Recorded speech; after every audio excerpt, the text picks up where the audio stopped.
Bibliomanía Audiolibros te presenta El fantasma de Canterville, escrito por Oscar Wilde.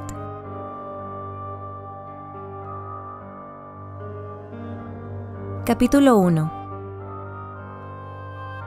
Cuando Mr. Hiram B. Otis, ministro de los Estados Unidos de América, compró Canterville Chase, todo el mundo le dijo que cometía una gran locura, porque la finca estaba embrujada. Hasta el mismo Lord Canterville, como hombre de la más escrupulosa honradez, se creyó en el deber de participárselo a Mr. Otis cuando llegaron a discutir las condiciones.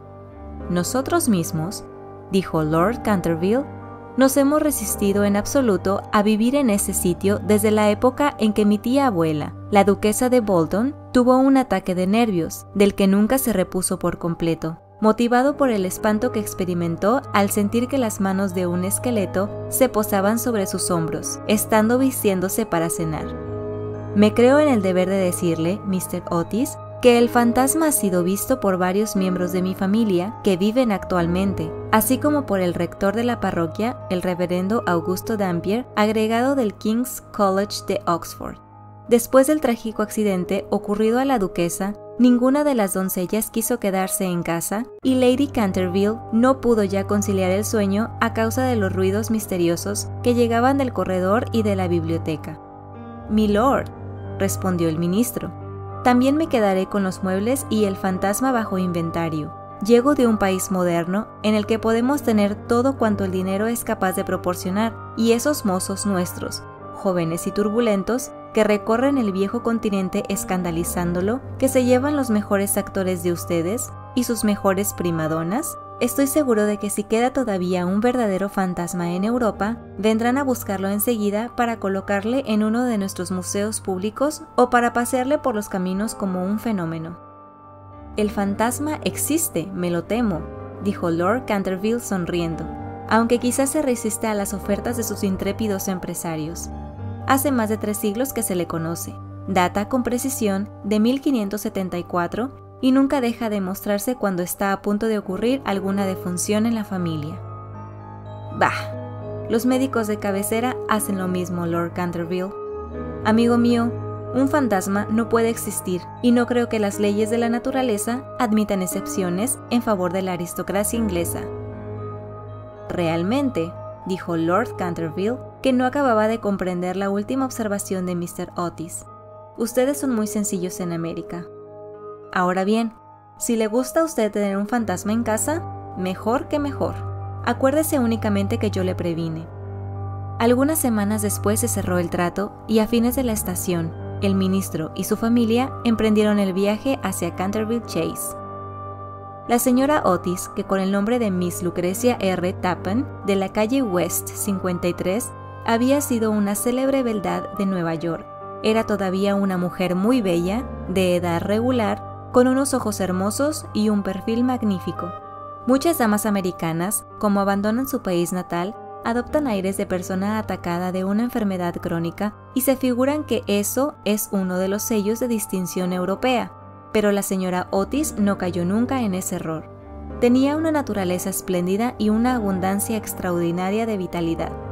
A decir verdad, era completamente inglesa en muchos aspectos, y era un ejemplo excelente para sostener la tesis de que lo tenemos todo en común con América hoy día excepto la lengua, como es de suponer.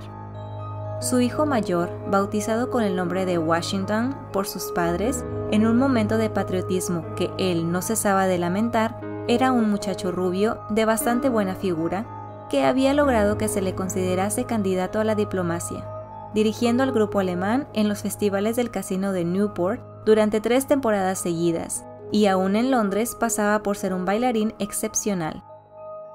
Sus únicas debilidades eran las gardenias y la nobleza. Aparte de eso, era perfectamente sensato.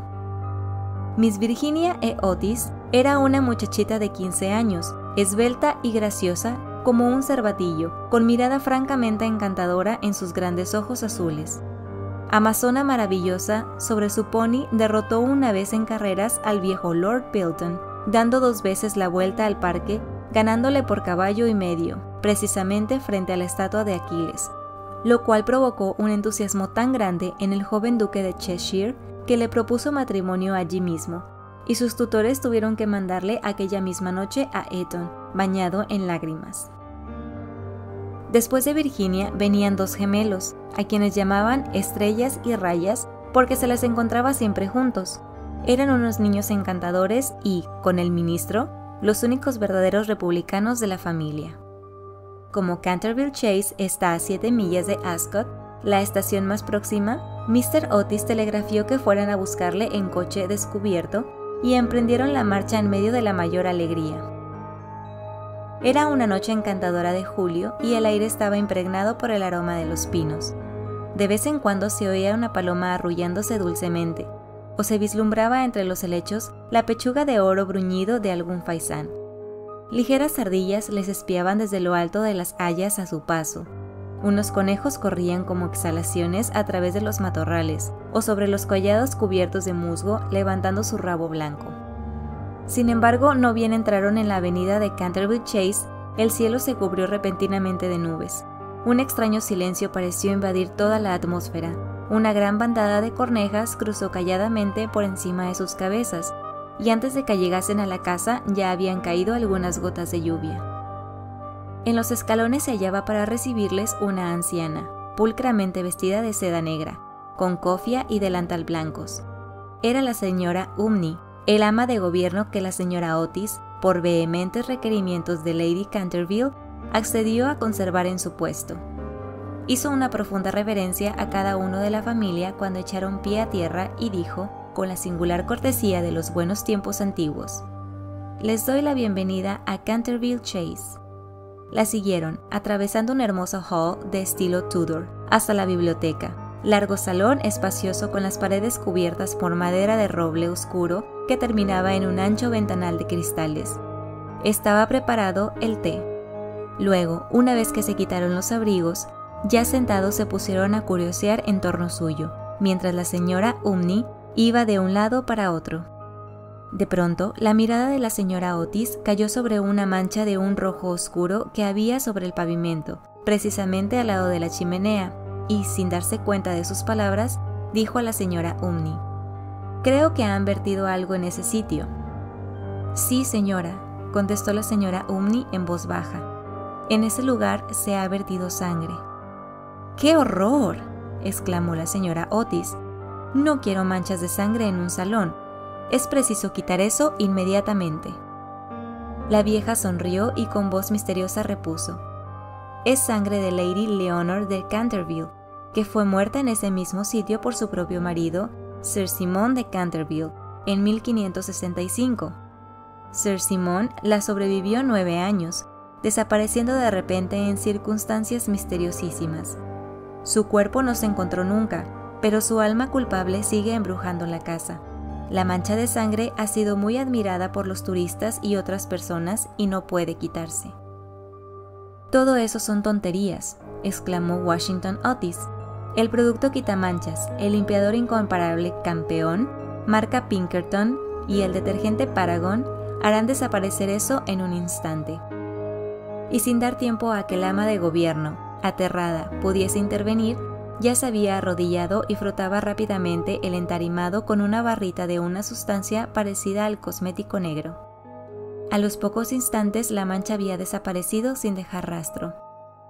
«Ya sabía yo que el Pinkerton la borraría», exclamó en tono triunfal, paseando la mirada sobre su familia llena de admiración. Pero apenas había pronunciado aquellas palabras cuando un relámpago iluminó la estancia sombría, y el retumbar del trueno levantó a todos menos a la señora Umney, que se desmayó. «¡Qué clima más atroz!», dijo tranquilamente el ministro encendiendo un largo veguero. «Creo que el país de los abuelos está tan lleno de gente que no hay buen tiempo bastante para todos. Siempre opiné que lo mejor que pueden hacer los ingleses es emigrar». «Querido Hiram», replicó la señora Otis, «¿qué podemos hacer con una mujer que se desmaya? Descontaremos eso de su salario, así no se volverá a desmayar». En efecto, la señora Umney no tardó en volver en sí. Sin embargo, se veía que estaba conmovida hondamente, y con voz solemne advirtió a la señora Otis que algún contratiempo iba a ocurrir en la casa. «Señores, he visto con mis propios ojos unas cosas que pondrían los pelos de punta a un cristiano, y durante noches y noches no he podido pegar los ojos a causa de las cosas terribles que pasan aquí. A pesar de lo cual, Mr. Otis y su esposa aseguraron a la buena mujer que no tenían miedo ninguno de los fantasmas. La vieja ama de llaves, después de haber impetrado la bendición de la providencia sobre sus nuevos amos y de discutir la posibilidad de un aumento de salario, se retiró a su habitación renqueando. Capítulo 2. La tempestad se desencadenó durante toda la noche, pero no produjo nada extraordinario. Al día siguiente, por la mañana, cuando bajaron a almorzar, encontraron de nuevo la terrible mancha sobre el entarimado. «No creo», dijo Washington, «que tenga la culpa el limpiador Paragon. Lo he ensayado sobre toda clase de manchas. Debe ser cosa del fantasma». En consecuencia, borró la mancha, después de frotar un poco, pero al otro día, por la mañana, había reaparecido. A la tercera mañana volvió a estar allí y, sin embargo, la biblioteca permaneció cerrada la noche anterior, llevándose arriba la llave la señora Otis. Desde entonces, la familia empezó a interesarse por aquello. Mr. Otis se hallaba a punto de creer que había estado demasiado dogmático negando la existencia de los fantasmas. La señora Otis expresó su intención de afiliarse a la sociedad psíquica y Washington preparó una larga carta a Myers y Podmore basado en la persistencia de las manchas de sangre cuando provienen de un crimen. Aquella noche disipó todas las dudas sobre la existencia objetiva de los fantasmas. La familia había aprovechado la frescura de la tarde para dar un paseo en coche. Regresaron a las 9, tomando una ligera cena. La conversación no recayó ni un momento sobre los fantasmas, de manera que faltaban hasta las condiciones más elementales de espera y receptibilidad que preceden tan a menudo a los fenómenos psíquicos. Los asuntos que discutieron, por lo que luego es sabido por la señora Otis, fueron simplemente los habituales en la conversación de los americanos cultos que pertenecen a las clases elevadas, como, por ejemplo, la inmensa superioridad de Miss Fanny Davenport sobre Sarah Bernhardt como actriz, la dificultad para encontrar maíz verde, galletas de trigo sarraceno y el hominy aún en las mejores casas inglesas, la importancia de Boston en el desenvolvimiento del alma universal, las ventajas del sistema que consiste en anotar los equipajes de los viajeros y la dulzura del acento neoyorquino, comparado con el dejo de Londres. No se trató para nada de lo sobrenatural, no se hizo ni la menor alusión indirecta a Sir Simon de Canterville. A las 11 la familia se retiró y a las 11:30 estaban apagadas todas las luces. Poco después, Mr. Otis se despertó con un ruido singular en el corredor, fuera de su habitación. Parecía un ruido de hierros viejos y se acercaba cada vez más. Se levantó en el acto, encendió una luz y miró la hora. Era la 1 en punto. Mr. Otis estaba perfectamente tranquilo. Se tomó el pulso y no lo encontró nada alterado.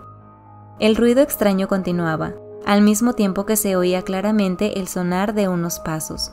Mr. Otis se puso las zapatillas, cogió una aceitera alargada de su tocador y abrió la puerta, y vio frente a él, en el pálido claro de luna, a un viejo de aspecto terrible. Sus ojos parecían carbones encendidos, una larga cabellera gris caía en mechones revueltos sobre sus hombros. Sus ropas, de corte anticuado, estaban manchadas y en jirones. De sus muñecas y de sus tobillos colgaban unas pesadas cadenas y unos grilletes herrumbrosos. «Mi distinguido señor», dijo Mr. Otis, «permítame que le ruegue vivamente que engrase esas cadenas. Le he traído para ello el engrasador Tammany Sol Naciente. Dicen que es eficacísimo y que basta una sola aplicación. En la etiqueta hay varios certificados de nuestros adivinos más ilustres que dan fe de ello. Voy a dejársela aquí, al lado de las velas, y tendré un verdadero placer en proporcionarle más, si así lo desea». Dicho lo cual, el ministro de los Estados Unidos dejó la aceitera sobre una mesa de mármol, cerró la puerta y se volvió a meter en la cama. El fantasma de Canterville permaneció algunos minutos inmóvil de indignación. Después tiró lleno de rabia la aceitera contra el suelo encerado y huyó por el corredor, lanzando gruñidos cavernosos y despidiendo una extraña luz verde. Sin embargo, cuando llegaba a la gran escalera de roble, se abrió de repente una puerta. aparecieron 2 siluetas infantiles, vestidas de blanco, y una voluminosa almohada le rozó la cabeza. Evidentemente no había tiempo que perder, así es que, utilizando como medio de fuga la cuarta dimensión del espacio, se desvaneció a través del estuco, y la casa, de nuevo, recobró su tranquilidad. Llegando a un cuartito secreto del ala izquierda, se adosó a un rayo de luna para tomar aliento y se puso a reflexionar para darse cuenta de su situación. Jamás en toda su brillante carrera, que duraba ya 300 años, fue injuriado tan groseramente.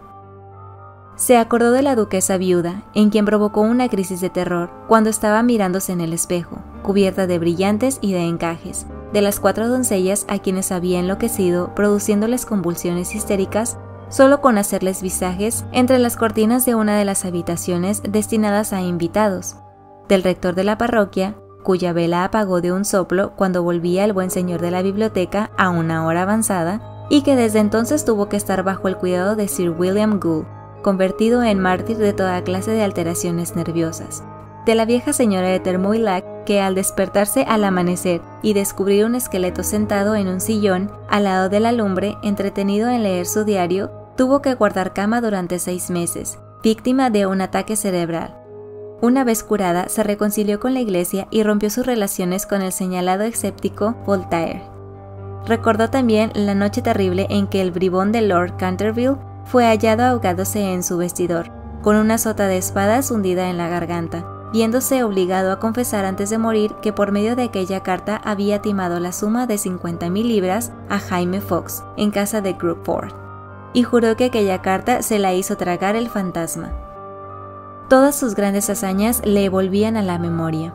Vio desfilar al mayordomo que se levantó la tapa de los sesos por haber visto una mano verde tamborilear sobre los cristales, y a la bella Lady Steelfield, condenada a llevar alrededor del cuello un collar de terciopelo negro para tapar la señal de 5 dedos, impresos como un hierro candente sobre su blanca piel, y que terminó por ahogarse en el vivero que había al extremo de la Avenida Real, y, lleno de entusiasmo ególatra del verdadero artista, pasó revista a sus creaciones más célebres.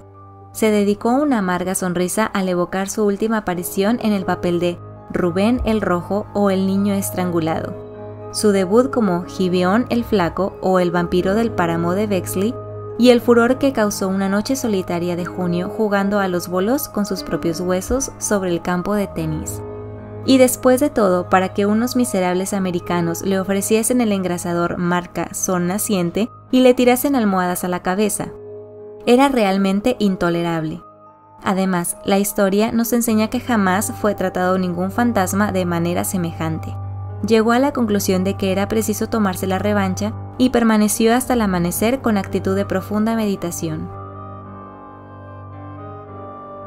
Capítulo 3. Cuando a la mañana siguiente la familia Otis se reunió para el desayuno, la conversación sobre el fantasma fue extensa. El ministro de los Estados Unidos estaba, como era natural, un poco ofendido al ver que su ofrecimiento no había sido aceptado.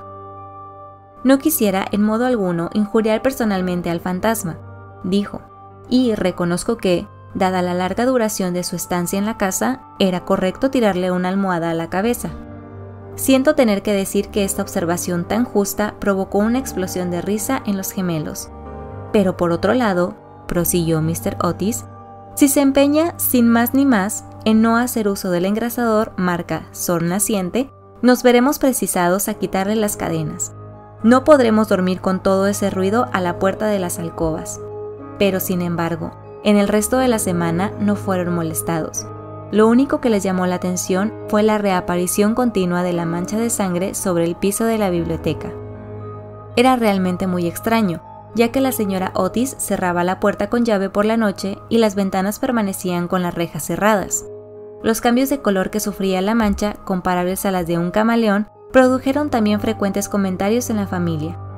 Una mañana era de un rojo índigo oscuro, otras veces era vermellón, luego de un púrpura intenso y un día, cuando bajaron a rezar, según los ritos sencillos de la libre Iglesia Episcopal Reformada de América, la encontraron de un hermoso verde esmeralda. Como es natural, estos cambios caleidoscópicos divirtieron grandemente a la reunión y se hacían apuestas todas las noches con entera tranquilidad. La única persona que no tomó parte de la broma fue la joven Virginia. Por razones ignoradas, sentíase siempre impresionada ante la mancha de sangre y estuvo a punto de llorar la mañana que apareció verde esmeralda.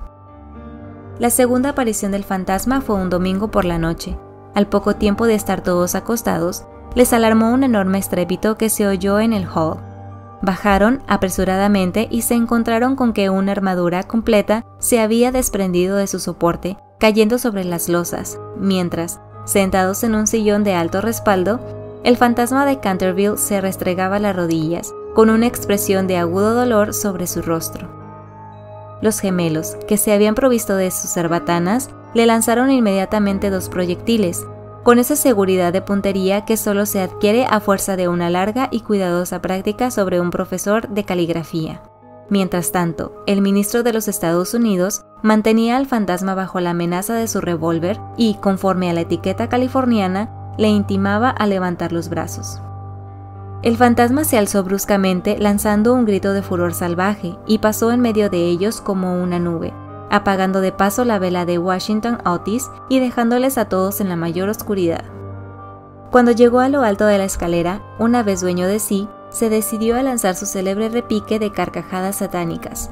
Contaba la gente que aquello hizo encarnecer en una sola noche al peluquín de Lord Racker, y que 3 sucesivas amas de llaves, francesas, dejaron su empleo antes de terminar el primer mes. Por consiguiente, lanzó su carcajada más horrible, despertando paulatinamente los ecos en las antiguas bóvedas, pero al extinguirse se abrió una puerta y apareció vestida de azul claro la señora Otis. «Me temo», dijo la dama, «que esté usted indispuesto y aquí le traigo un frasco de la tintura del Dr. Dobell. Si se trata de una indigestión, podrá comprobar que este es un remedio excelente». El fantasma la miró con ojos llameantes de furor y se creyó en el deber de metaforciarse en un gran perro negro. Era un truco que le había dado una reputación merecidísima y al cual atribuía el médico de la familia la idiotez incurable del tío de Lord Canterville, el honorable Thomas Horton. Pero un ruido de pasos que se acercaba le hizo vacilar en su cruel determinación y se contentó con volverse un poco fosforescente. Enseguida se desvaneció, después de lanzar un gemido sepulcral porque los gemelos iban a darle alcance. Una vez en su habitación se sintió destrozado, presa de la agitación más violenta. La ordinariez de los gemelos, el grosero materialismo de la señora Otis, todo aquello resultaba realmente vejatorio, pero lo que más le humillaba era no tener ya fuerzas para llevar una armadura. Contaba con hacer impresión aún en unos americanos modernos, hacerles estremecer a la vista de un espectro acorazado, sino ya, por motivos razonables, al menos por deferencia hacia su poeta nacional Longfellow, cuyas poesías, delicadas y atrayentes, le habían ayudado con frecuencia a matar el tiempo mientras los Canterville estaban en Londres. Además, era su propia armadura. La llevó con éxito en el torneo de Kenilworth, siendo felicitado calurosamente por la reina virgen en persona. Pero cuando quiso ponérselo quedó aplastado por completo con el peso de la enorme coraza y del yelmo de acero, y se desplomó pesadamente sobre las losas de piedra, despellejándose las rodillas y contusionándose la muñeca derecha. Durante varios días estuvo malísimo, y no pudo salir de su morada más que lo necesario para mantener en buen estado la mancha de sangre. No obstante, a fuerza de cuidados, acabó por restablecerse y decidió hacer una tercera tentativa para aterrorizar al ministro de los Estados Unidos y a su familia. Eligió para su reaparición en escena el viernes 17 de agosto, consagrando gran parte del día a pasar revista a sus trajes. Su elección recayó al fin en un sombrero de ala levantada por un lado y caída del otro, con una pluma roja, en un sudario deshilachado en las mangas y el cuello, y, por último, en un puñal mohoso. Al atardecer estalló una gran tormenta. El viento era tan fuerte que sacudía y cerraba violentamente las puertas y ventanas de la vetusta casa. Realmente aquel era el tiempo que le convenía. He aquí lo que pensaba hacer. Iría sigilosamente a la habitación de Washington Otis, le musitaría unas frases ininteligibles, quedándose al pie de la cama, y le hundiría 3 veces seguidas el puñal en la garganta a los sones de una música apagada. Odiaba sobre todo a Washington porque sabía perfectamente que era él quien acostumbraba a quitar la famosa mancha de sangre de Canterville empleando el detergente Paragon de Pinkerton. después de reducir al temerario y despreocupado joven a una condición de terror abyecto, entraría en la habitación que ocupaban el ministro de los Estados Unidos y su mujer.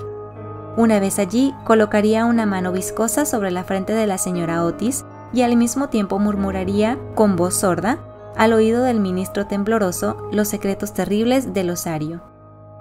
En cuanto a la pequeña Virginia, aún no tenía decidido nada. No le había insultado nunca. Era bonita y cariñosa. Unos cuantos gruñidos sordos que saliesen del armario le parecían más que suficientes, y si no bastaban para despertarla, llegaría hasta tirarle de la puntita de la nariz con sus dedos rígidos por la parálisis. A los gemelos estaba resuelto a darles una lección. Lo primero que haría sería sentarse sobre sus pechos, con objeto de producirles la sensación de la pesadilla. Luego, aprovechando que sus camas estaban muy juntas, se alzaría en el espacio libre entre ellas, con el aspecto de un cadáver verde y frío como el hielo, hasta que se quedasen paralizados del terror. Enseguida, tirando bruscamente su sudario, daría la vuelta al dormitorio en 4 patas, como un esqueleto blanqueado por el tiempo, moviendo el globo de un solo ojo en su órbita, como el personaje de Daniel el Mudo o el esqueleto del suicida, papel en el cual hizo un gran efecto en varias ocasiones. Creía estar tan bien en este como en su otro papel de Martín el Demente o el Misterio Enmascarado. A las 10:30 oyó subir a la familia a acostarse. Durante algunos instantes le inquietaron las estrepitosas carcajadas de los gemelos, que se divertían indudablemente con su loca alegría de colegiales antes de meterse a la cama. Pero a las 11:15 todo quedó nuevamente en silencio, y cuando sonaron las 12 se puso en camino. La lechuza chocaba contra los cristales de la ventana. El cuervo graznaba en el hueco de un tejo centenario y el viento gemía vagando alrededor de la casa como un alma en pena. Pero la familia Otis dormía sin sospechar la suerte que le esperaba. Oía con toda claridad los ronquidos regulantes del ministro de los Estados Unidos que dominaban el ruido de la lluvia y de la tormenta. Se deslizó furtivamente a través del estuco. Una sonrisa perversa se dibujaba sobre su boca cruel y arrugada, y la luna escondió su rostro tras una nube cuando pasó delante de la gran ventana ojival, sobre la cual estaban representadas en azul y oro sus propias armas y las de su esposa asesinada. Seguía andando siempre, deslizándose con una sombra funesta que hacía que hasta las tinieblas le maldijesen a su paso. Hubo un momento en que le pareció oír que alguien le llamaba. Se detuvo, pero era tan solo un perro que ladraba en la granja roja.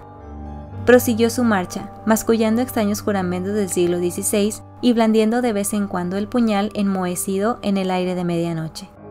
Por fin llegó a la esquina del pasillo que conducía a la habitación del infortunado Washington. Allí hizo una breve parada. El viento agitaba en torno de su cabeza sus largos mechones grises y ceñía en pliegues grotescos y fantásticos el horror indecible del fúnebre sudario. Sonó entonces el cuarto en el reloj. Comprendió que había llegado el momento. Con una risa maligna dio la vuelta al ángulo del corredor, pero apenas lo hizo, retrocedió lanzando un gemido lastimero de terror y escondiendo su cara lívida entre sus largas manos huesudas. Frente a él había un horrible espectro, inmóvil como una estatua, monstruoso como la pesadilla de un demente. Tenía la cabeza pelada y reluciente, faz redonda, carnosa y blanca. Una risa horrorosa parecía retorcer sus rasgos en una mueca eterna. Por los ojos brotaba a oleadas una luz escarlata. La boca semejaba un ancho pozo de fuego y una vestidura horrible, como la de él, como la del mismo Simón, envolvía con su nieve silenciosa aquella forma gigantesca. Sobre el pecho llevaba colgado un cartel con una inscripción en extraños caracteres antiguos. Quizá era un rótulo infamante, donde estaban escritos delitos espantosos, una terrible lista de crímenes. Tenía, por último, en su mano derecha una cimitarra de acero resplandeciente. Como no había visto nunca fantasmas hasta aquel día, sintió un pánico terrible y después de lanzar rápidamente una segunda mirada sobre el espantoso fantasma, regresó a su habitación, enredándose los pies en el sudario que le envolvía. Cruzó la galería corriendo y acabó por dejar caer el puñal enmohecido en las botas de montar del ministro, donde lo encontró el mayordomo al día siguiente. Una vez refugiado en su retiro, se desplomó sobre un reducido catre de tijera, tapándose la cabeza con las sábanas. pero al cabo de un momento el valor indomable de los antiguos Canterville se despertó en él y tomó la resolución de hablar al otro fantasma en cuanto amaneciese. Por consiguiente, no bien el alma plateó las colinas con su luz, volvió al sitio en que se había visto por primera vez el horroroso fantasma. Pensaba que, después de todo, 2 fantasmas valían más que uno solo y que con ayuda de su nuevo amigo podría contender victoriosamente con los gemelos. Pero cuando llegó al sitio fue para encontrarse en presencia de un espectáculo terrible. Algo le sucedía indudablemente al espectro porque la luz había desaparecido por completo de sus órbitas. La cimitarra centellante deslizándose de su mano estaba recostada sobre la pared en una actitud forzada e incómoda. Simón se precipitó hacia adelante y le cogió en sus brazos, pero cuál no sería su terror viendo desprenderse la cabeza y rodar por el suelo, mientras el cuerpo tomaba la posición supina, y notó que abrazaba una cortina blanca de algodón grueso y que yacía a sus pies una escoba, un machete de cocina y una calabaza vacía. Sin poder comprender aquella curiosa transformación, cogió con mano febril el cartel, leyendo a la claridad grisácea de la mañana estas palabras terribles. He aquí el fantasma Otis, el único espíritu auténtico y verdadero. Cuidado con las imitaciones. Todos los demás están falsificados. Y la entera verdad se le apareció como un relámpago. Había sido burlado, chasqueado, engañado. La expresión característica de los Canterville reapareció en sus ojos. Apretó las encías desdentadas y, levantando por encima de su cabeza sus manos amarillas, juró, según la fraseología pintoresca de la antigua escuela, que cuando el gallo tocase por 2 veces el cuerno de su alegre llamada, se perpetrarían crímenes sangrientos, y que el asesinato, de callado paso, saldría entonces de su retiro. No había terminado de formular este juramento terrible cuando de una alquería lejana, de tejado de ladrillo rojo, salió el canto de un gallo. Lanzó una larga risotada, lenta y amarga, y esperó. Esperó 1 hora y después otra, pero por alguna razón misteriosa no volvió a cantar el gallo. Por fin, a eso de las 7:30, la llegada de las criadas le obligó a abandonar su terrible guardia y regresó a su morada con altivo paso, pensando en su vana esperanza y proyecto fracasado. Una vez allí consultó varios libros de caballería cuya lectura le interesaba extraordinariamente y pudo comprobar que el gallo cantó siempre 2 veces en cuantas ocasiones tuvo que recurrir a aquel juramento. «Que el diablo se lleve a ese infame volátil», murmuró. En otro tiempo hubiese caído sobre él con mi gran lanza, atravesándole el gañote y obligándole a cantar otra vez para mí, aunque reventara. Y dicho esto se retiró a su confortable ataúd de plomo y allí permaneció hasta la noche.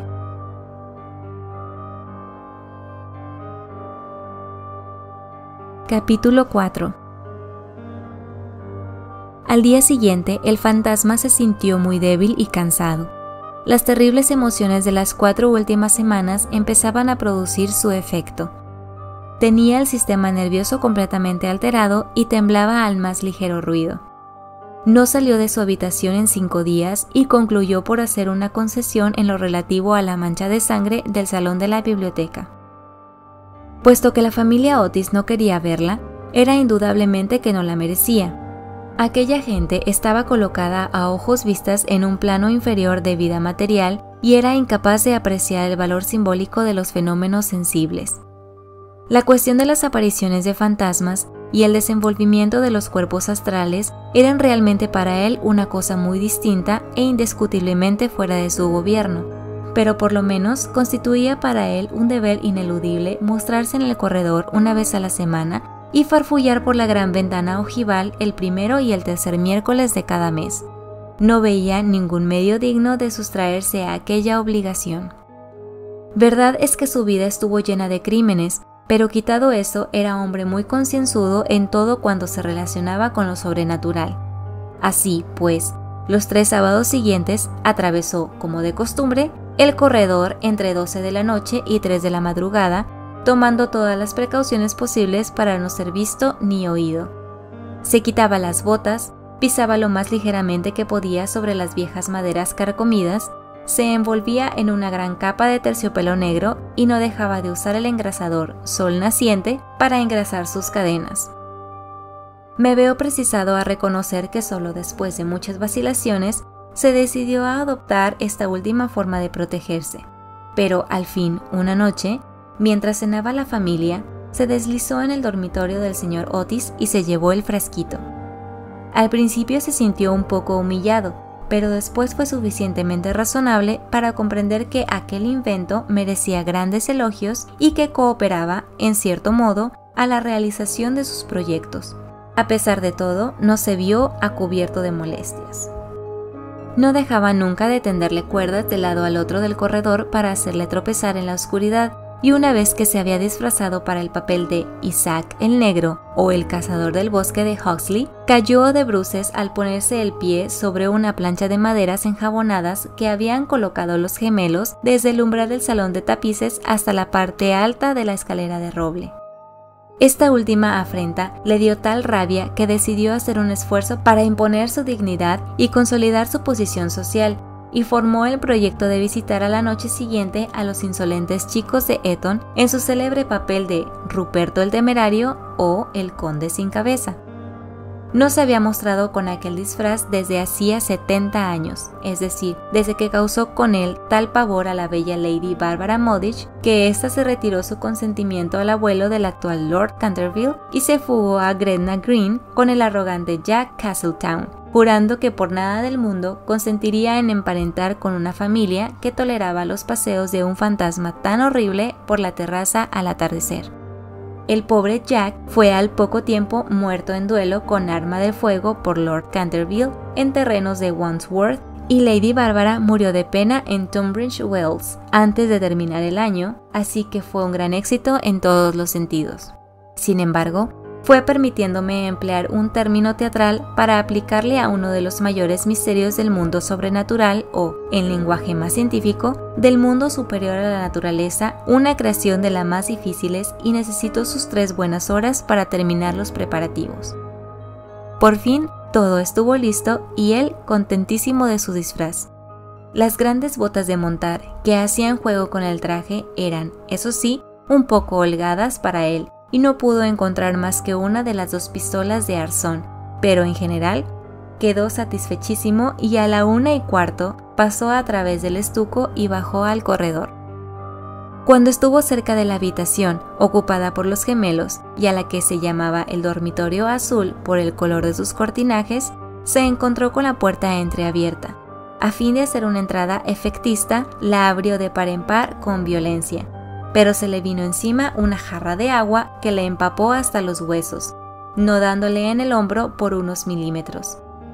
Al mismo tiempo oyó unas risas sofocadas que partían de la doble cama con dosel.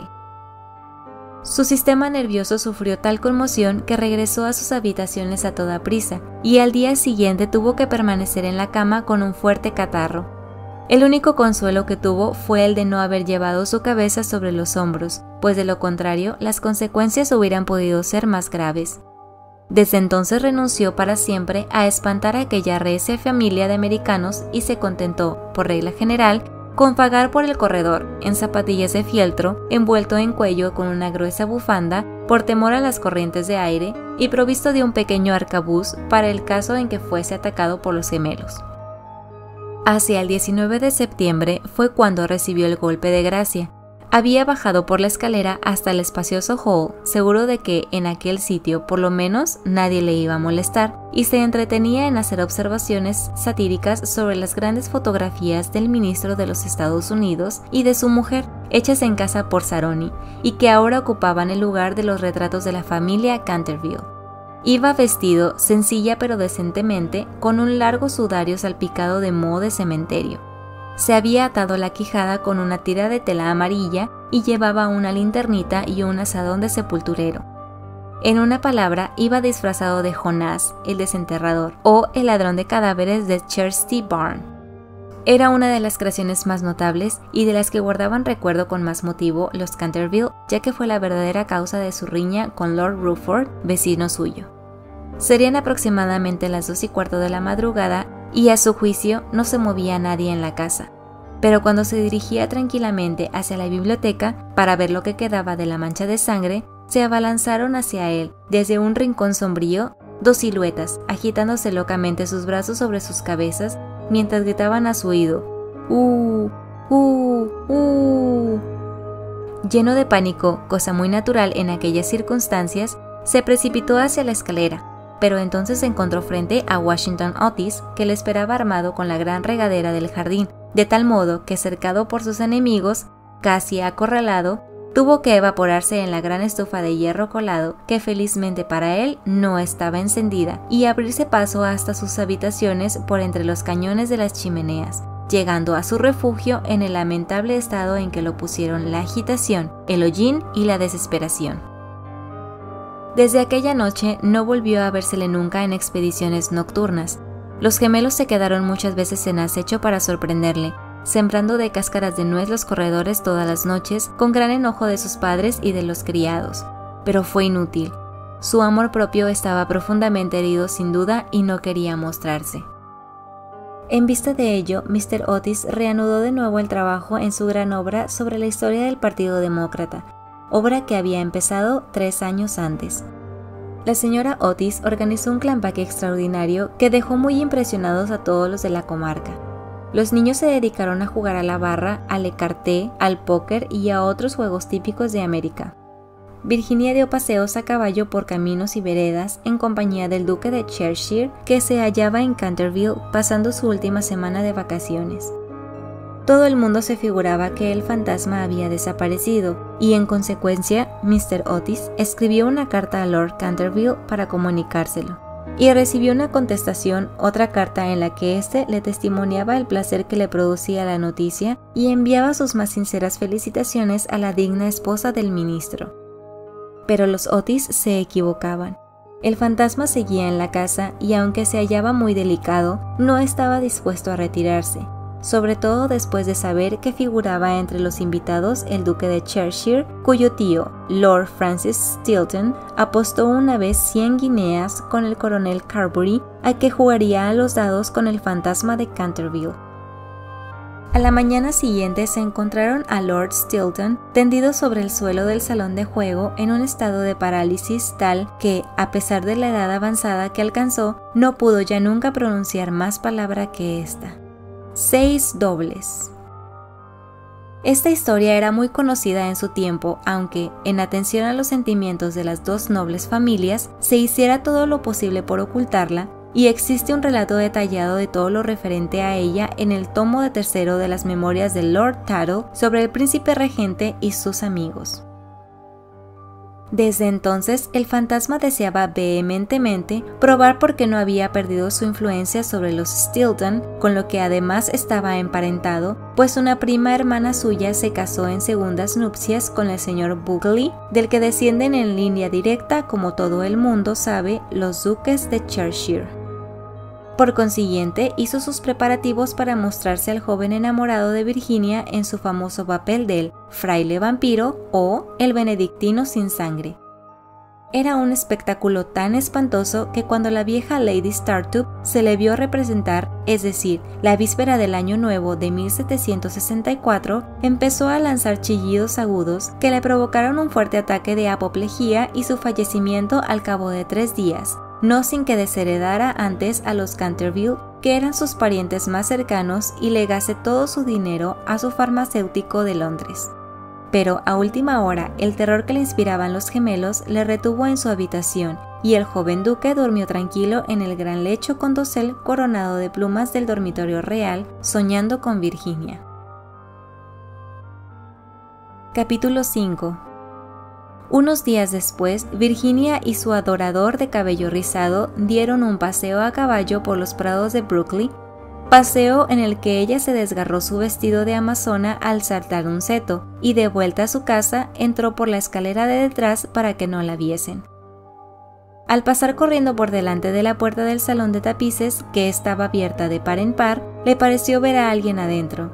Pensó que sería la doncella de su madre, que iba con frecuencia a trabajar a esa habitación. Asomó la cabeza para encargarle que le cosiese el vestido, pero con gran sorpresa suya, quien estaba allí era el fantasma de Canterville en persona.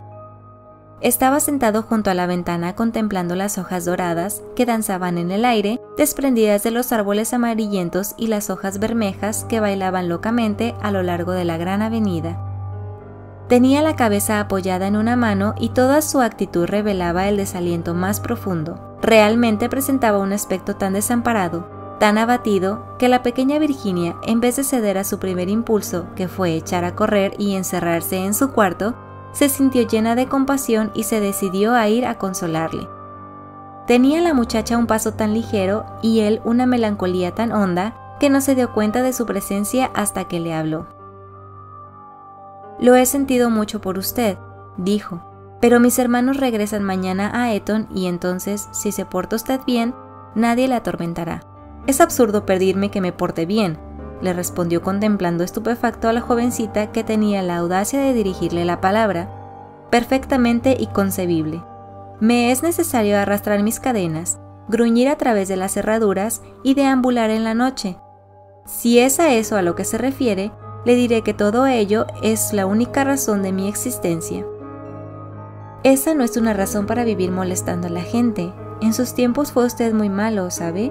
La señora Umney nos contó el mismo día en que llegamos que usted mató a su esposa». «Sí, lo reconozco», respondió petulante el fantasma, «pero fue un asunto de familia que a nadie le importa». «Está muy mal eso de matar a alguien», replicó Virginia, que a veces adoptaba una dulce actitud puritana, heredada posiblemente de alguno de sus antepasados de la vieja Nueva Inglaterra. «Oh, detesto la ramplona severidad de la ética abstracta. Mi esposa era muy poco agraciada y simplona. Nunca pudo almidonar bien mis puños y no sabía nada de cocina. Vea usted, un día casé un magnífico cervatillo en los bosques de Hogley, un espléndido gamo. ¿Y sabe usted cómo me lo sirvió en la mesa? Bueno, eso ahora no importa, ya pasó, pero sin embargo, no halló nada bien que sus hermanos me dejasen morir de hambre, aunque yo la hubiese matado». «¿Le dejaron morir de hambre? ¡Ay, señor fantasma! Quiero decir, don Simón. ¿Tiene usted hambre? Tengo un sándwich en mi costurero, ¿no lo quiere?» «No, gracias. Ahora ya no necesito comer, pero de todas maneras es usted muy amable. Es usted mucho más fina y atenta que el resto de su familia, que es tan ordinaria, horrorosa, vulgar y que se conducen como bandoleros». «¡Basta!», exclamó Virginia, dando con el pie en el suelo. «El brutal, horrible y ordinario es usted. En cuanto a lo de bandolero y ladrón, usted bien sabe que me ha robado las pinturas de mi caja para restaurar esa ridícula mancha de sangre en la biblioteca. Primero me robó todos los rojos, incluyendo el bermellón, y ya no pude seguir pintando las puestas de sol. Después se llevó el verde esmeralda y el amarillo cromo, y por último no han quedado más que el azul añil y el blanco de China, de manera que solo puedo pintar escenas de claro de luna, que siempre son tristes y nada fáciles de pintar. Nunca lo acusé, aunque ello me hace sentir furiosa, y todo resultaba grotesco, porque ¿quién ha oído decir que existe la sangre de color verde esmeralda? Bueno, en verdad, dijo el fantasma con cierta dulzura, ¿qué iba yo a hacer? Es dificilísimo en los tiempos actuales agenciarse sangre de verdad, y ya que su hermano empezó todo esto con su detergente Paragon, no veo por qué no iba yo a usar sus colores para defenderme. En cuanto al tono, es cuestión de gusto. Así, por ejemplo, los Canterville tienen sangre azul, la sangre más azul que existe en Inglaterra, aunque ya sé que ustedes los americanos no hacen el menor caso de esas cosas. No sabe usted nada, y lo mejor que puede hacer es emigrar y así se desarrollará su mentalidad. Mi padre tendrá un verdadero gusto en proporcionarle un pasaje gratuito, y aunque haya derechos arancelarios elevadísimos sobre toda clase de cosas espirituosas, a usted no le pondrán trabas en la aduana. Y una vez en Nueva York puede usted contar con un gran éxito. Conozco infinidad de personas que darían $100,000 por tener antepasados que sacrificarían mayor cantidad aún por tener un fantasma en la familia. Creo que no me gustaría América. Quizás se deba allí a que no tenemos ni ruinas ni curiosidades, dijo burlonamente Virginia. «¿Qué curiosidades ni qué ruinas?», contestó el fantasma. «Tienen ustedes su marina y sus modales. Buenas noches, voy a pedir a papá que conceda a los gemelos una semana más de vacaciones».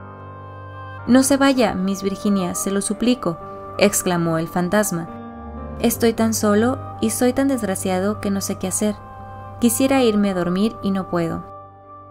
«Es inconcebible, no tiene usted más que meterse en cama y apagar la vela. Algunas veces es dificilísimo permanecer despierto, sobre todo en una iglesia, pero, en cambio, dormir es muy sencillo. Hasta los niños saben dormir admirablemente y no son nada ilustrados». «Hace 300 años que no duermo», dijo el anciano tristemente, haciendo que Virginia abriese mucho sus hermosos ojos azules llenos de asombro. «Hace ya 300 años que no duermo y me siento tan cansado». Virginia adoptó un grave continente y sus finos labios temblaron como pétalos de rosa. Se acercó y, arrodillándose al lado del fantasma, contempló su viejo rostro marchito. «Pobre, pobre fantasma», murmuró. «¿Y no hay ningún lugar donde pueda usted dormir?» «Allá, lejos, pasado el Pintar», respondió él en voz baja y soñadora. «Hay un jardincito. La hierba crece en él alta y espesa. Ahí pueden verse las grandes estrellas blancas de la cicuta. Allí el ruiseñor canta toda la noche y la luna de cristal gélido deja caer su mirada, y el tejo extiende sus brazos de gigante sobre los durmientes». Los ojos de Virginia se empañaron de lágrimas y ocultó la cara entre sus manos. «¿Se refiere usted al jardín de la muerte?», murmuró. «Sí, de la muerte. La muerte debe ser hermosa. Descansar en la blanda tierra oscura, mientras las hierbas se balancean encima de nuestra cabeza, y escuchar el silencio. No tener ni ayer ni mañana, olvidarse del tiempo y los males de la vida, quedar en paz. Usted puede ayudarme, usted puede abrirme el portal de la morada de la muerte, porque el amor le acompaña a usted siempre, y el amor es más fuerte que la muerte». Virginia tembló. Un estremecimiento helado recorrió todo su ser y durante unos instantes hubo un gran silencio. Le parecía vivir en un sueño terrible. Entonces el fantasma habló de nuevo con una voz que resonaba como los suspiros del viento. ¿Ha leído usted alguna vez la antigua profecía que hay sobre las vidrieras de la biblioteca? «Oh, muchas veces», exclamó la muchacha levantando los ojos. «La conozco muy bien. Está pintada con unas curiosas letras negras y se lee con dificultad. No tiene más que estos 6 versos. Cuando una joven rubia logre hacer brotar una oración de los labios del pecador, cuando el almendro estéril dé fruto y un pequeño deje correr su llanto, entonces toda la casa quedará tranquila y volverá a la paz a Canterville. Pero no sé lo que significan. Significa que tiene usted que llorar conmigo mis pecados, porque no tengo lágrimas, y que tiene usted que rezar conmigo por mi alma, porque no tengo fe, y entonces, si ha sido usted siempre dulce, buena y cariñosa, el ángel de la muerte se compadecerá de mí. Verá usted seres terribles en las tinieblas, y voces malignas susurrarán en sus oídos, pero no podrán hacerle ningún daño, porque contra la pureza de una niña no pueden nada las potencias infernales». Virginia no contestó, y el fantasma se retorció las manos en la violencia de su desesperación, sin dejar de mirar la rubia cabeza inclinada. De pronto se irguió la joven, muy pálida, con un fulgor extraño en los ojos. «No tengo miedo», dijo con voz firme, «y rogaré al ángel que se apiade de usted». El fantasma, levantándose de su asiento y lanzando un débil grito de alegría, tomó su mano, e inclinándose sobre ella con la gracia de los viejos tiempos, la besó. Sus dedos estaban fríos como el hielo, y sus labios se abrasaban como el fuego, pero Virginia no flaqueó. Después la hizo atravesar la estancia sombría. Sobre el tapiz de un verde apagado estaban bordados unos pequeños cazadores. Soplaban en sus cuernos adornados con borlas y con sus lindas manos le hacía señas de que retrocediese.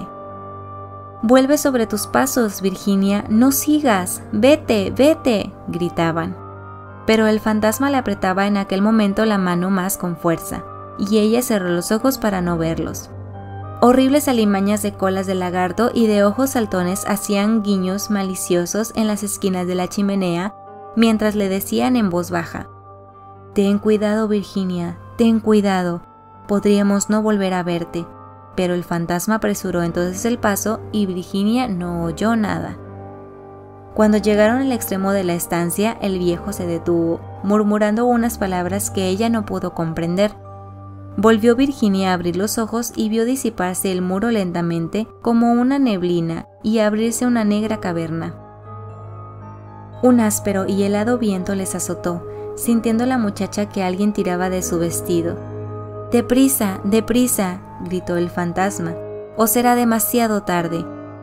Y en el mismo momento el muro se cerró de nuevo detrás de ellos y el salón de tapices quedó desierto. Capítulo 6. 10 minutos después sonó la campana para el té y Virginia no bajó. La señora Otis envió a uno de los criados a buscarla. No tardó en volver diciendo que no había podido encontrar a Miss Virginia por ninguna parte. Como la muchacha tenía la costumbre de ir todas las tardes al jardín a coger flores para la cena, la señora Otis no se preocupó en lo más mínimo, pero sonaron las 6 y Virginia no aparecía. Entonces su madre se sintió seriamente intranquila y envió a sus hijos en su busca, mientras ella y su marido recorrían todas las habitaciones de la casa. A las 6:30 volvieron los muchachos diciendo que no habían encontrado huellas de su hermana por parte alguna. Entonces se inquietaron todos extraordinariamente y nadie sabía qué hacer cuando Mr. Otis recordó de repente que pocos días antes había permitido acampar en el parque a una tribu de gitanos. Así pues, salió inmediatamente para Blackfield Hollow, acompañado de su hijo mayor y de 2 criados de la granja. El joven duque de Cheshire, completamente loco de ansiedad, rogó con insistencia a Mr. Otis que le dejase acompañarle, mas este se negó, temiendo que pudiese surgir algún conflicto. Pero cuando llegó al sitio en cuestión, vio que los gitanos se habían marchado, y era evidente que su partida había sido precipitada, pues el fuego ardía aún y quedaban platos sobre la hierba. Después de mandar a Washington y a los 2 hombres a registrar los alrededores, se apresuraron a regresar y envió telegramas a todos los inspectores de policía del condado, rogándoles buscasen a una joven raptada por unos vagabundos o gitanos. Luego hizo que la trajeran su caballo, y después de insistir para que su mujer y sus 3 hijos se sentaran a la mesa, partió con un caballerango por el camino de Ascot. Había recorrido 2 millas cuando oyó un galope en su espalda. Se volvió, viendo al joven duque que llegaba en su pony con la cara sofocada y la cabeza descubierta. «Lo siento muchísimo», le dijo el joven con voz entrecortada, «pero me es imposible comer mientras Virginia no aparezca. Se lo ruego, no se enfade conmigo. Si nos hubiera permitido casarnos el año pasado, no habría ocurrido esto nunca. No me rechaza usted, ¿verdad? No puedo ni quiero irme». El ministro no pudo menos de dirigir una sonrisa a aquel mozo guapo y atolondrado, conmovidísimo ante la abnegación que mostraba por Virginia, e inclinándose sobre su caballo, le golpeó el hombro cariñosamente y le dijo: «Pues bien, Cecil, ya que insistes en venir, no me queda más remedio que admitirte en mi compañía, pero eso sí, tengo que comprarte un sombrero en Ascot». «Al diablo los sombreros, lo que quiero es encontrar a Virginia», exclamó el duque riendo. Y acto seguido galoparon hasta la estación. Una vez allí, Mr. Otis preguntó al jefe si no habían visto en el andén a una joven cuyas señas correspondiesen con las de Virginia, pero no averiguó nada sobre ella. No obstante lo cual, el jefe de la estación expidió telegramas a las estaciones del trayecto, ascendentes y descendentes, y le prometió ejercer una vigilancia minuciosa. Enseguida, después de comprar un sombrero para el duque en una tienda de novedades que se disponía a cerrar, Mr. Otis cabalgó hacia Pexley, pueblo situado 4 millas más allá, y que, según le dijeron, era muy frecuentado por los gitanos, ya que cerca de allí había una numerosa comunidad rural. Hicieron levantarse al guarda del lugar, pero no pudieron conseguir ningún dato de él. Así es que después de atravesar y explorar los contornos, los 2 jinetes tomaron otra vez el camino de casa, llegando a Canterville a eso de las 11, rendidos de cansancio y con el corazón desgarrado por la inquietud. Se encontraron allí con Washington y los gemelos, esperándoles a la puerta con linternas, porque la avenida estaba muy oscura. No se había descubierto la menor señal de Virginia. Los gitanos fueron alcanzados en el prado de Brooklyn, pero no estaba la joven entre ellos. Explicaron la prisa de su marcha diciendo que se habían equivocado el día que debía celebrarse la feria de Chorlton y que el temor de llegar demasiado tarde les obligó a darse prisa.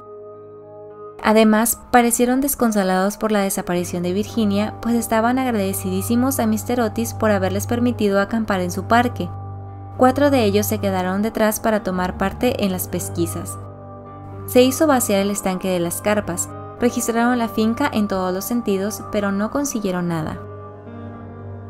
Era evidente que Virginia estaba perdida, al menos por aquella noche, y fue con un aire de profundo abatimiento como entraron en casa Mr. Otis y los jóvenes seguidos de caballerango que llevaba de las bridas los 2 caballos y al pony. En el vestíbulo se encontraron con el grupo de los criados llenos de terror. La pobre señora Otis estaba acostada sobre un sofá de la biblioteca, casi loca de terror y de ansiedad, y la vieja ama de gobierno le humedecía la frente con agua de colonia. Enseguida Mr. Otis instó a su esposa para que comiese algo y dio órdenes para que se sirviese la cena. Fue una comida triste, pues casi nadie hablaba y hasta los gemelos se veían espantados y sumisos, pues querían entrañablemente a su hermana. Cuando terminaron, Mr. Otis, a pesar de los ruegos del joven duque, mandó que todo el mundo se fuese a la cama diciendo que ya no podía hacerse nada más aquella noche, y que el día siguiente telegrafiaría a Scotland Yard para que pusieran inmediatamente varios detectives a su disposición. Pero en el preciso momento en que salían del comedor sonaron las 12 en el reloj de la torre. Apenas acababan de extinguirse las vibraciones de la última campanada cuando se oyó un crujido acompañado de un grito penetrante. Un trueno estentorio bamboleó la casa. Una melodía ultraterrena flotó en el aire. Un lienzo de pared se desprendió bruscamente en lo alto de la escalera y sobre el rellano, muy pálida, casi blanca, apareció Virginia llevando en la mano un cofrecillo. Inmediatamente todos la rodearon. La señora Otis la estrechó apasionadamente entre sus brazos. El duque casi la ahogó con sus besos apasionados y los gemelos ejecutaron una danza de guerra salvaje alrededor del grupo. «Por Dios, hija, ¿dónde estabas?», dijo Mr. Otis bastante enfadado, creyendo que les habían querido dar una broma pesada. «Cecil y yo hemos recorrido toda la comarca en busca tuya, y tu madre ha estado a punto de morirse de espanto. No vuelvas a dar bromas de ese género a nadie». «¡Menos al fantasma! ¡Menos al fantasma!», gritaron los gemelos continuando sus brincos. «Hija mía querida, gracias a Dios que te hemos encontrado. Ya no nos volveremos a separar», murmuraba la señora Otis besando a la muchacha, toda trémula y acariciando sus cabellos de oro que se veían despeinados. «Papá», dijo dulcemente Virginia, «estaba con el fantasma. Ha muerto ya. Es preciso que vayas a verle. Fue muy malo, pero se ha arrepentido sinceramente de todo lo que había hecho, y antes de morir me ha dado esta caja de joyas». Toda la familia la contempló muda y asombrada, pero ella tenía un aire muy circunspecto y muy serio. Enseguida, dando media vuelta, les precedió a través del hueco de la pared y bajaron por un corredor secreto y angosto. Washington le seguía llevando una vela encendida que cogió de la mesa. Por fin llegaron a una gran puerta de roble con clavos recios y oxidados. Virginia la tocó, y entonces la puerta giró sobre sus goznes enormes y se hallaron en una habitación estrecha y con bajo techo abovedado y que tenía una ventanita enredada. Junto a una gran argolla de hierro empotrada en el muro a la cual estaba encadenado, se veía un esqueleto, extendido cuán largo era sobre las losas. Parecía estirar sus dedos desencarnados, como intentando llegar a un plato y a un cántaro de forma antigua, colocados de tal forma que no pudiese alcanzarlos. El cántaro había estado lleno de agua indudablemente, pues tenía su interior tapizado de moho verde. Sobre el plato no quedaba más que polvo.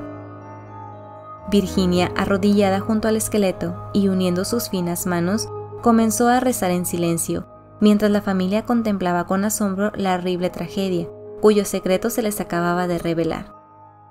«Oigan», exclamó de pronto uno de los gemelos, que había ido a mirar por la ventanita, queriendo adivinar hacia qué lado del edificio caía aquella habitación. «Oigan, el antiguo almendro, que estaba seco, ha florecido. Se ven admirablemente las flores a la luz de la luna». Dios le ha perdonado, dijo gravemente Virginia, levantándose, y un magnífico resplandor parecía iluminar su rostro. Exclamó el joven duque rodeándole el cuello con un brazo y besándola. Capítulo 7. 4 días después de estos curiosos sucesos, a eso de las 11 de la noche, salió un fúnebre cortejo de Canterville House. La carroza iba arrastrada por 8 caballos negros, cada uno de los cuales llevaba adornada la cabeza con un gran penacho de plumas de avestruz que se inclinaban para saludarlo. La caja de plomo iba cubierta con un rico paño púrpura, sobre el cual estaban bordadas en oro las armas de los Canterville. A cada lado del carro y de los coches marchaban los criados, llevando antorchas encendidas. Toda aquella comitiva tenía un aspecto grandioso e imponente. Lord Canterville presidía el duelo. Había venido de país de Gales expresamente para asistir al entierro y ocupaba el primer coche con la pequeña Virginia. Después iban el ministro de los Estados Unidos y su esposa, y detrás Washington y los 2 muchachos. En el último coche iba la señora Umney. Todo el mundo convino en que después de haber sido atemorizada por el fantasma por espacio de más de 50 años, tenía realmente derecho a verle desaparecer para siempre. Cavaron una profunda fosa en un rincón del cementerio, precisamente bajo el tejo centenario, y dijo las últimas oraciones del modo más solemne el reverendo Augusto Dampier. Una vez terminada la ceremonia, los criados, siguiendo una antigua costumbre establecida en la familia Canterville, apagaron sus antorchas. Luego, al bajar la caja a la fosa, Virginia se adelantó colocando encima de ella una gran cruz hecha con flores de almendro, blancas y rosadas. En aquel momento salió la luna de detrás de una nube e inundó el cementerio con sus rayos de silenciosa plata, y de un bosquecillo cercano se elevó el canto de un ruiseñor. Virginia recordó la descripción que le hizo el fantasma del jardín de la muerte. Sus ojos se llenaron de lágrimas y apenas pronunció una palabra durante el regreso a la casa. A la mañana siguiente, antes que Lord Canterville partiese para la ciudad, la señora Otis conferenció con él respecto de las joyas entregadas por el fantasma a Virginia. Eran magníficas. Había sobre todo un collar de rubíes en una antigua montura veneciana, que era un espléndido trabajo del siglo XVI, y el conjunto representaba tal cantidad que Mr. Otis sentía grandes escrúpulos en permitir a su hija el aceptarlas. «Milord», dijo el ministro, «sé que en este país el concepto de manos muertas se aplica lo mismo a los objetos menudos que a las tierras, y es evidente, evidentísimo para mí, que estas joyas deben quedar en poder de usted como legado de familia. Le ruego, por lo tanto, que consienta en llevárselas a Londres, considerándolas simplemente como una parte de su herencia que le fuera restituida en circunstancias extraordinarias. En cuanto a mi hija, no es más que una chiquilla, y hasta hoy, me complace decirlo, siente poco interés por esas futilezas de lujo superfluo. Es sabido igualmente por la señora Otis, cuya autoridad no es despreciable en cosas de arte. Dicho sea de paso, pues ha tenido la suerte de pasar varios inviernos en Boston cuando era una jovencita, que estas piedras preciosas tienen un gran valor monetario y que si se pusieran en venta, producirían una bonita suma. En estas circunstancias, Lord Canterville reconocerá usted, indudablemente, que no puedo permitir que queden en manos de ningún miembro de mi familia. Además de que todas esas baratijas y chucherías y todos esos juguetes, por muy apropiados y necesarios que sean a la dignidad de la aristocracia británica, estarían fuera de lugar entre personas educadas de acuerdo con los severos principios, según los inmortales principios pudiera decirse de la sencillez republicana. Quizá me atrevería a decir que Virginia tiene gran interés en que le deje usted la cajita que encierra esas joyas en recuerdo de las locuras y de los infortunios de su antepasado. Y como esa caja ya es muy vieja y, por consiguiente, deterioradísima, quizá encuentre usted razonable acoger favorablemente su deseo. En cuanto a mí, confieso que me sorprende grandemente ver a uno de mis hijos demostrar interés por una cosa de la Edad Media, y la única explicación que le encuentro es que Virginia nació en un barrio de Londres, a poco de regresar la señora Otis de una excursión a Atenas.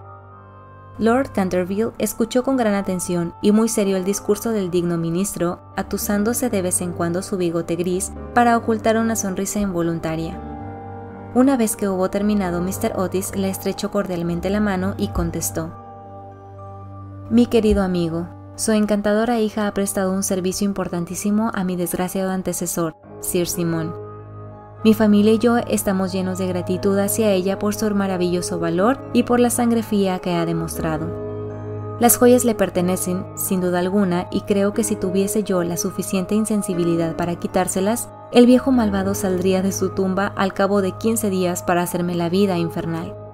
En cuanto a que sean joyas de la familia, no podrían serlo sino después de estar especificadas como tales en un testamento en forma legal, y a la existencia de estas joyas permaneció siempre ignorada.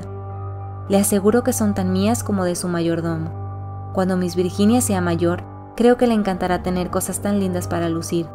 Además, Mr. Otis, olvida usted que adquirió el inmueble y el fantasma bajo inventario, de modo que todo lo que pertenece al fantasma le pertenece a usted.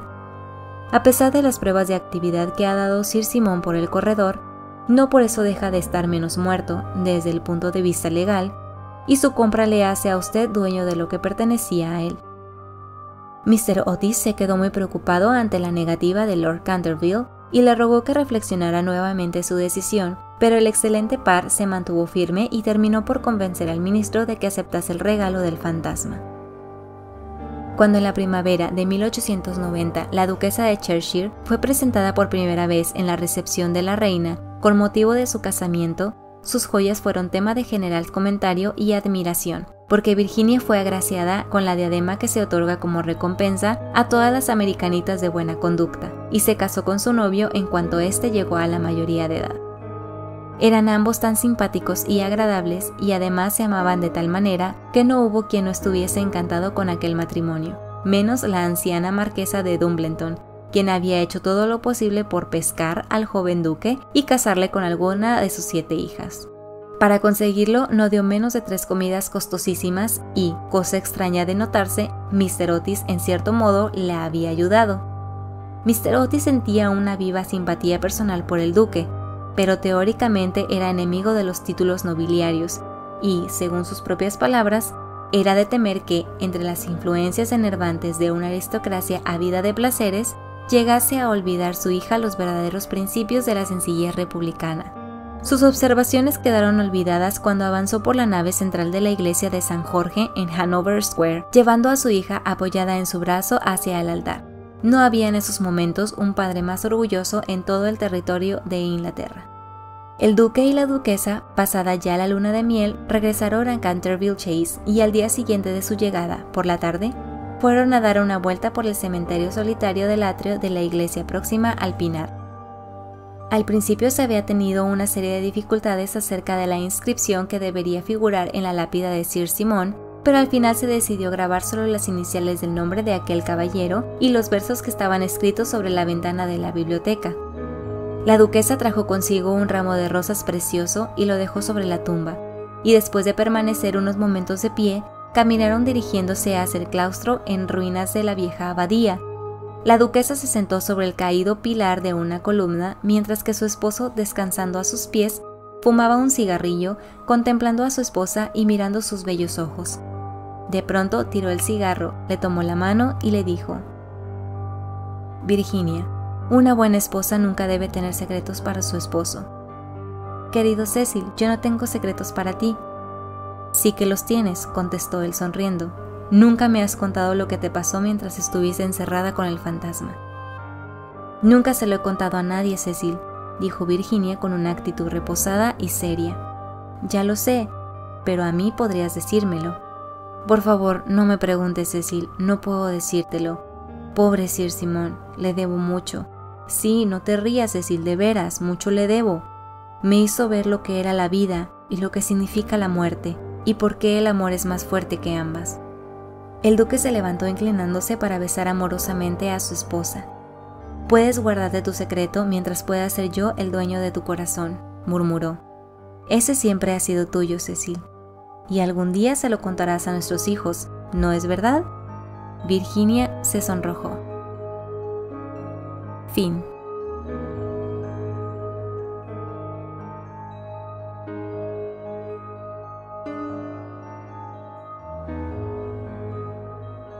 Si te ha gustado esta narración, suscríbete al canal, regálanos un like y comenta. Hasta la próxima, lectores.